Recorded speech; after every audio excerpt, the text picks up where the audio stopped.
सन्तानसम्पत्परिशुद्धभक्तिविज्ञानवाग्देहसुपाटवादीन्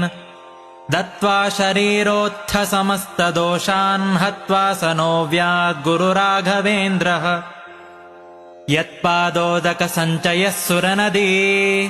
मुख्यापगासादिता सङ्ख्यानुत्तमपुण्यसङ्घविलसत्प्रख्यातपुण्यावहः दुस्तापत्रयनाशनो भुवि महावन्ध्यासु पुत्रप्रदो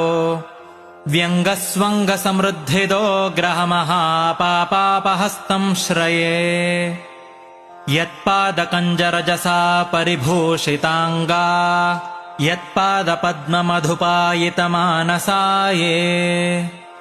यत्पादपद्मपरिकीर्तनजीर्णवाचः